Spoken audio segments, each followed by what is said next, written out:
Help my fuck. I've got one from just last year. B23. Stalking in the woods. Arkansas Ozarks. With some new gear I'd been saving for months. Boots, tack vest, my fuck, even a Milsep gas mask. It was like Christmas. Being where I was, and wanting to field test some personal prototypes, I had my nugget on hand. Wouldn't do much against the big bears, but it'd ruin any snake/stray dog/cougar's day right to hell. Had a couple of strippers and 2 clipazines I built and wanted to field test in my pouches. Some rolled up targets stuck to my loops, and a light complement of survival gear. Compass, topo map, thermal blanket, spare undies, extra boot, MREs, canteen, and a camelback. Amphetamines, bug spray, rope, spikes, mallet, e-tool, shower powder, baby powder, TP, the works. I've done nothing heretical to my nugget, I swear. Clipazines are what I call my jerry-rigged magazines. I'd custom built from old cannibalized mags and sheet metal. They fit right into any nugget's feed if you pull the floor plate out, and also dumped some Highland-esque mods to my gas mask. An airtight, at least now, water feed. But I digress. Basically practicing the inevitable commie/Capita/Jew/Guiana/Dindu/Cracker/Chinese/Korean/Canadian/Chiratu invasion. I was having a fucking great time, romping around in the woods, playing with my FOV in the mask, testing the reliability of clipazines, generally having fun. I wandered next to a creek bed and decided it was time to practice my guerrilla tactics. It was late summer/early fall, so no danger of getting my gear wet with a non-existent stream. Shit, was in more danger of water damage from my sweat. Needless to say, I got winded right quick. I stood panting in that dry stream bed and decided to check my position with my topo map and compass so I could set a course for home. In the middle of orienteering myself, I caught wind of a smell. In before blooded copper, but it wasn't. At first, I assumed it was a sweaty thunder, but the funk quickly evolved into something fucking worse.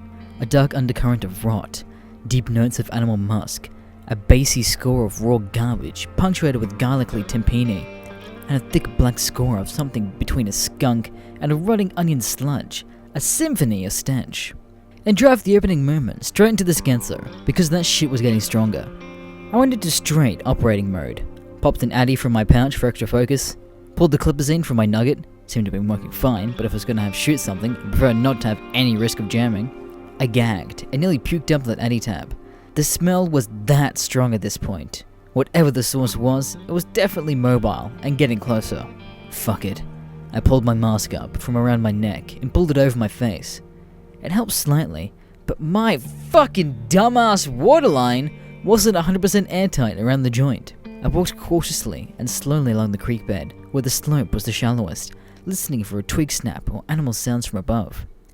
I definitely heard something shuffling around up there, and it sounded bigger than what my nugget was up for. It was a near constant snuffle grunt, and a sloppy, uncoordinated crunching around bark and leaves. That mixed with the smell, and mine immediately jumped to Big Bear. Rabid Big Bear. Let me tell you about Ozark Big Bears, straight from my dad's mouth. Dad lived in the Ozarks for 58 years, and in that time, only 2 things managed to shake him: the challenges of fatherhood and the big bears. According to him, the native black bears were hunted to near extinction between the 40s and 50s. To correct the ANRC, NRCS, and Arkansas Fish and Games Commission released 250 bears into the Ozark and Ouachita Mountains. Their website insists that they were all black bears. My dad insists that this is bullshit. According to him, more than a few of the bears released into the Ozarks had been brown bears, and they had been interbred with the few remaining locals and reintroduced blacks. Thanks to the little phenomenon known as hypervigor, the resulting offspring were bigger and meaner than their parents, and, fuck me, were also fertile. When I asked him to prove it, he simply left the summer porch, went upstairs, and came back with a manila folder labeled BB. He pulled out a couple Polaroids and asked me to take a look. I saw a big, black and brown something rooting around behind a clothesline. Dad directed my attention to the clothesline, about 50 feet away from us, strung between 2 poles, around 5'6" off the ground. The same clothesline in the picture. The something's shoulder was about a fart length under the line, despite being in the goddamn background. I looked through the other picture. One of them was rooting in trash, another barely concealed by trees, all of them slightly shaky. Detail was hard to come by, but I was convinced. I'm taking some classes at ATU till the 2nd, so no dice. But I'll trip fag, and put my email in the options box so you can bug me about it then, in case I forget to make a threat or something. My dad told me 2 things about how to avoid getting my shit shredded by big bears. 1. Big bears are stupid as shit. Something to do with them being hybrids. This makes them more dangerous than other bears, because they ain't afraid of you. This also makes them smell like shit. You smell them coming a mile off. You smell a big bear, you get inside and upstairs and take a shotgun first, and some deer slugs. And 2, if you do see a black bear, and you ain't home, or you ain't got a shotgun loaded with slugs, hide. Up a tree if you can. They're faster than you, and you ain't no use running. I tell you this because after 23 years, I finally managed to prove my dad wrong about something. Well, half wrong. There's something in the Ozarks that match my dad's picture of the big bears, but whatever they are, they sure as fuck aren't bears. Back to the woods. I would have stayed in that creek bed and waited for the something to fuck off on its own business, but the light was already slanting through the trees, and as bad as my dad made Big Bear sound, I'm sure as tits that I didn't want to be stuck in the goddamn rabbit one after dark. I instead opted to climb up the opposite edge of the creek bed, had to scramble over some big rock outcroppings and half stand, half lean against the slope of the hill, but I figured if anything, that would be more than one layer of protection against that something. I just fucking stared. Like I said in my previous post, this wasn't a fucking bear. It was bear-like, but not a bear. I've been into sci-fi my entire life, Highlanders mods to my gas mask, and even Barlow's Guide to Existentials from my awesome late stepmom. So when I saw the something for the first time, my fucking nerd brain immediately went, oh, a soldier. Pick related. Except it wasn't. It looked like a soldier. A grizzly bear and a sloth had a 3-way on top of a garbage heap to make it, and a long prognathos snout, like a stubby-ass trunk, big angular shoulders, feet that look like manhole covers coated in dirty, matted fur, and a body like a furry blimp. The fur was that same charcoal black/day glow brown I saw in the pictures, and full of mats and clumps of dirt. I mean, I just fucking stared at it, drinking in the details, trying to make some sense of what I was looking at for a solid 2.5 minutes, and somehow it had noticed me. Jesus, these things were dumb. I remember feeling a twinge of relief. If it hadn't noticed me trying to scramble out of a rocky gully, it won't notice me sneaking away. That was when I farted. Fuck, my email is, if you ever feel inclined to ask me for pics for a month from now. The something stopped. My breath stopped. My heart stopped.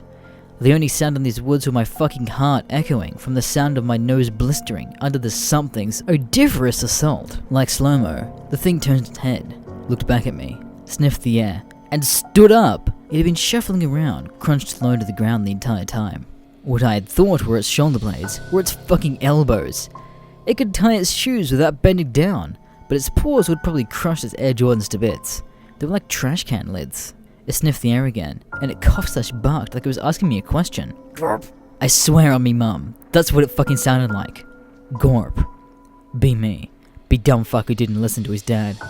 Be awkward cringelord who fucking farts when he's trying to sneaky breaky away from the goddamn gorp. Aim for center mass. Fire. The bullet didn't thwack into the gorp, because hey, if you're gonna die, you might as well give your killer a stupid name in the head, right? There was a puff of dirt and hair when it thwomp fed. And, bless my luck, the gorp flinched from the impact. Went for blood.